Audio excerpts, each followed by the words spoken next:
નમસ્કાર મિત્રો, મારા કાકી ઘરે રોજ એમ કહીને જતા કે હું બજારમાં શાકભાજી લેવા જાઉં છું અને જલ્દી પાછી આવી જઈશ.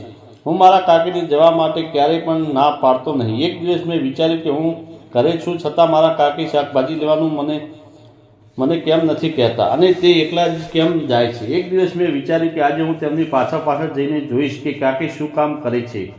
કાકી સવારમાં વહેલા ઊભા થઈને જલ્દી ઘરનું બધું કામ પૂરું કરી નાખે છે અને બપોરનો સમય થતાં જ તે મારી પાસે આવે છે અને મને કહેવા લાગે છે કે હું બજારમાં જાઉં છું અને એક કલાકમાં પાછી આવી જઈશ. મેં કહ્યું, ઠીક છે કાકી, તમે જાઓ.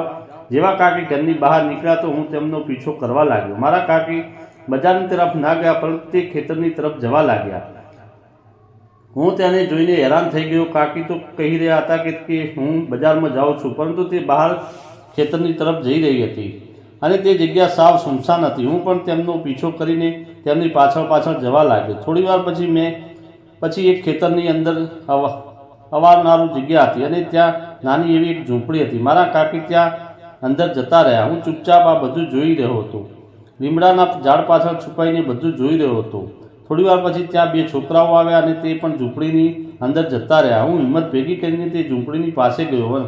મને કંઈ દેખાયું ન રહ્યું હતું, પરંતુ મને કાકીનો હલકો અવાજ આવી રહ્યો હતો. મને કંઈ સમજાવવામાં આવતું ન હતું કે અંદર શું થઈ રહ્યું છે. પછી હું મારા ઘરે આવી ગયો. મારા ઘરે કોઈ નહોતું નહીં. મારા મમ્મી પપ્પા એક પ્રાઇવેટ સ્કૂલમાં શિક્ષક હતા અને મારા કાકા બાજુના શહેરમાં નોકરી કરતા હતા. એટલે મારા કાકા અઠવાડિયે એક જ વાર ઘરે આવતા હતા અને મારા કાકી તેનો ફાયદો ઉઠાવી રહ્યા હતા. જ્યારે કાકી પાછા આવ્યા તો મેં પૂછ્યું, કાકી, તમે તે ઝૂંપડીની અંદર શું કરી રહ્યા હતા અને તમારી સાથે બે છોકરા કોણ હતા?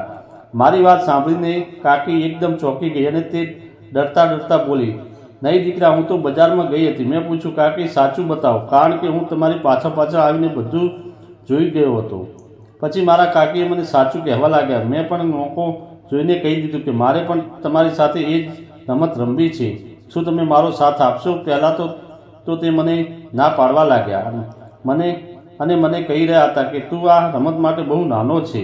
જ્યારે તું મોટો થઈ જઈશ ત્યારે હું તને આ રમત રમાડતા શીખવીશ અને પછી તું આરામથી રમજે. મેં કહ્યું, નહીં, મને કેરમની રમત રમવાનું ખૂબ જ મન થઈ રહ્યું છે, એટલા માટે મને તે રમત રમતા શીખવાડો. કાકીને લાગ્યું કે જો હું તેને રમત રમતા નહીં શીખવાડું તો તે ઘરે બધાને મારી વાત કહી દેશે અને મારા કાકી રમત રમવા માટે તૈયાર થઈ ગયા અને તેણે કહ્યું, જો મને રમત રમવામાં મજા નહીં આવે તો હું તારી સાથે નહીં રમીશ. નહીં, હું વચ્ચે રમવાનું બંધ કરી દઈશ. મેં કહ્યું, ઠીક છે, જો તમને મજા ન આવે તો તમે બંધ કરી શકો છો. હું મારી રીતે ખૂબ જ સારું રમવાની કોશિશ કરીશ. તો કાકી કહ્યું, સારું, સાંજે જમ્યા પછી તું મારા રૂમમાં આવજે, આપણે બંને સાથે રમીશું. હું પણ ખૂબ ખુશ થઈ ગયો. હવે હું સાંજના પડવાની રાહ જોઈ રહ્યો હતો. સાંજે મારા કાકી જમવાનું બનાવ્યું અને બધાએ સાથે ભોજન લીધું. ત્યાં કાકીએ એક ફોન આવ્યો અને તે ફોન ઉપર વાત કરવા લાગ્યા. બધા જમીને પોતપોતાના રૂમની અંદર જતા રહ્યા અને પછી કાકીએ ભોજન કરવા લાગ્યા.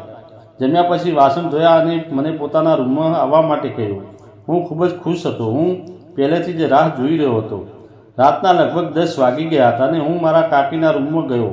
તેના રૂમમાં હું સૂતા ટીવી જોઈ રહ્યો હતો.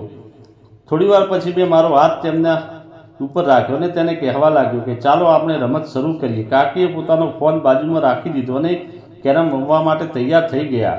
હું અને કાકી કેરમ રમવા લાગ્યા. મને કેરમ રમવામાં ખૂબ મજા આવી રહી હતી અને હું પહેલીવાર મારા કાકી સાથે રમી રહ્યો હતો. મારા કાકી પણ મારી સાથે રમવામાં મજા આવતી હતી. થોડી વાર રહીને હું આઉટ થઈ ગયો. મારા કાકીએ કહ્યું, દીકરા, તું તો ખૂબ જ જલ્દી આઉટ થઈ ગયો. મને લાગે છે કે તું રમતમાં થાકી ગયો. પણ મેં કહ્યું, કાકી, હું આજ સુધી રમ્યો નથી એટલે મને બરાબર પ્રેક્ટિસ નથી. હવે ફરી વખત જ્યારે આપણે રમીશું ત્યારે હું જરૂર 1-2 કલાક રમીશ. મારી વાત સાંભળીને કાકી હસવા લાગ્યા અને તેણે કહ્યું, સારું, હવે જ્યારે પણ તારે મન કેરમ રમવાનું થાય ત્યારે મારી સાથે કેરમ રમવા આવી જજે. હું તને ક્યારેય ના નહીં પાડું. હું ખૂબ જ ખુશ થઈ ગયો. થોડા દિવસ પછી ફરી વખત હું મારા કાકી સાથે કેરમ રમવા લાગ્યો. આ વખતે હું ખૂબ જ સરસ રમત રમી રહ્યો હતો. એક દિવસ મેં મારા કાકીને પૂછ્યું, કાકી, તમે રોજ જે ખેતરની અંદર જાઓ છો ત્યાં તમે શું કરો છો? કાકીએ કહ્યું, એ ઝૂંપડીની અંદર 2 છોકરાઓ આવે છે. તે આપણા ગામમાંથી નથી આવી શકતા. કારણ કે તેમણે ગામમાં કોઈની સાથે ઝઘડો કરેલો છે અને તે બંને મારા કાકાના છોકરા છે અને તે પોતે પોતાના ખેતરની અંદર શાકભાજી ઉગાડે છે. તે મારી માટે શાકભાજી ઝૂંપડીમાં મૂકી રાખે છે અને હું તે બધી શાકભાજી લઈને બીજા લોકોને વેચી દઉં છું. હું વિચારી રહ્યો હતો કે કાકી તે બંને છોકરાઓ સાથે કંઈક બીજો જ સંબંધ ધરાવે છે, પરંતુ એવું ન હતું. તે મારી ભૂલ હતી. તે બસ શાકભાજી માટે ત્યાં જતા હતા, પરંતુ મારી માટે તો તે સારી વાત હતી, કારણ કે તેના લીધે મને મારા કાકી સાથે કેરમ રમવાની મજા પડી. હું અને મારા કાકી ખૂબ જ રમત રમતા. મારા કાકી મારું ખૂબ જ ધ્યાન રાખતા અને જ્યારે પણ મારે જરૂર પડતી ત્યારે તેઓ મારો સાથ આપતી અને હું પણ તેમનો સાથ દેવા માટે હંમેશા તૈયાર રહેતો હતો. આ વાર્તાથી આપને શીખવા મળે છે કે આપણા ઘરના વડીલો સારું કામ કરતા હોય છે અને કોઈના ડરથી સ્ત્રી અથવા પુરુષે કોઈ ગલત કામ કરવું ન જોઈએ.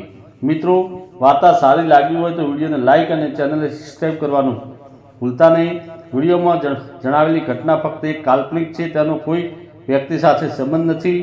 વિડીયો પૂરેપૂરો જોવા બદલ તમારો ખૂબ ખૂબ ધન્યવાદ.